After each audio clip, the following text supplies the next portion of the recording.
नाशिक लोकसभेच्या रिंगणात उतरलेले स्वामी शांतिगिरी महाराज यांनी आज त्र्यंबकेश्वराच्या मंदिरात दर्शन घेतलेलं आहे, पूजाविधी करत अभिषेक केलेला आहे। या संदर्भात बोलण्यासाठी आपल्यासोबत नाशिक उमेदवार स्वामी शांतिगिरी महाराज आहेत।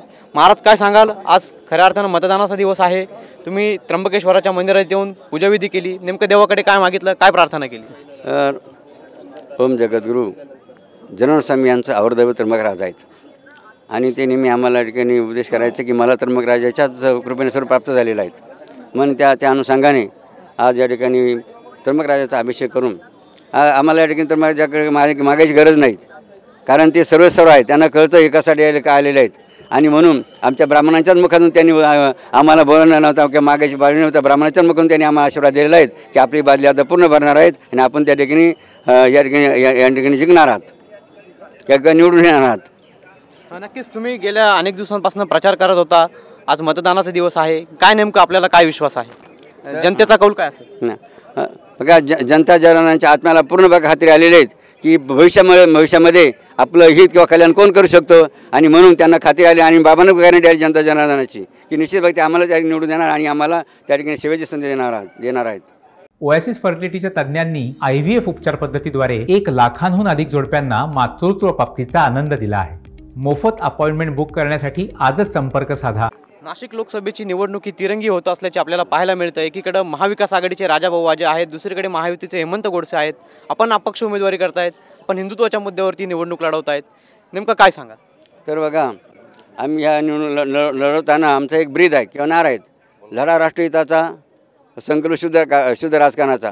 त्यामुळे आमचं कोणी विरोधक नाही, कोणी शत्रुवैरी नाही, त्यामुळे आम्ही कोणाच्या विरोधात नाही, त्यामुळे आम्हाला दुसऱ्याचा विचार करायची आवश्यकताच नाही। आम्ही फक्त आमची ज्या रस्त्याने किंवा जो हेतूने किंवा राष्ट्राच्या हितासाठी आम्ही या ठिकाणी पाऊल टाकलेलं आहेत आणि निश्चित त्या जनता जनार्दन या ठिकाणी आम्हाला या ठिकाणी सहकार्य करून आम्हाला या ठिकाणी निवडून देणार आहेत। नक्कीच आज तर खऱ्या अर्थानं लोकशाहीचा जो उत्सव आहे तो मोठ्या उत्साहात संपन्न होतोय, साजरा होतोय। आपण आध्यात्मिक क्षेत्रात देखील आहात, उमेदवार देखील आहात, काय आव्हान कराल? तर बघा राजकारणामध्ये सुद्धा अध्यात्माचे बीज रोवले गेले पाहिजेत। जसं काही मंडळी म्हणतात म्हणे महाराज तुम्ही आता राजकारणात आले, तुम्हाला खोटं बोलावं लागेल, त्यापर्यंत तुम्हाला त्यांनी चोरी करावं लागेल किंवा तुम्हाला लोकांना फसावं लागेल। बाबांनी माझं त्यांना चॅलेंजवर सांगितलं की बाबा राजकारण कशासाठी आलेले नाहीत, चोरी करण्यासाठी आलेले नाहीत किंवा लोकांना फसवण्यात आले नाहीत किंवा लोकांना या ठिकाणी खोटं बोलण्यासाठी आले नाहीत। आम्ही या राजकारणातसुद्धा असताना जसं त्या ठिकाणी हरिश्चंद्र राजांनी राज्य केलं, स्वप्नात दिलेलं वचन बघा त्यांनी पाळलं की नाही। बरोबर रामचंद्रांनी या ठिकाणी राज्य करताना सांगितलं की रघुकुल रीत सदा चली आई, प्राणजाई पण वचन न जाई। या हेतूने आम्ही या ठिकाणी आम्ही जाहीरनामा प्रकाशित केला नसून आतापर्यंत अनेक जाहीरनामे आपण पाहिले असतील, मात्र या ठिकाणी आम्हाला गुरुने उपदेश केला आहे, बोललो तेच करायचं, जे केलं तेच बोलायचं, नवे काही गोष्टीत असं करा म्हणे की तुम्ही लोकांना बोलू नका, सांगू नका, न करताही तुम्ही करून दाखवा। अशा रीतीने या ठिकाणी आम्ही वचनामध्ये सर्व जनता जनांना वचन देण्यात आलेलं आहे। शेवटचा प्रश्न, विजयाची खात्री किती? 100% विजयाची खात्री, कारण जनता जनाचाच कौल आम्हाला या ठिकाणी मिळालेला आहे। नक्कीच आपण बघितले होते आपल्यासोबत नाशिक लोकसभेचे अपक्ष उमेदवार स्वामी शांतिगिरी महाराज। आमची बादली जी आहे ती जनता जनार्दन आम्हाला भरून देईल असा विश्वास जो आहे तो शांतिगिरी महाराज यांनी व्यक्त केला आहे। कॅमेरा पर्सन प्रसाद पवारसह पवन येवले, TV9 मराठी, त्र्यंबकेश्वर, नाशिक।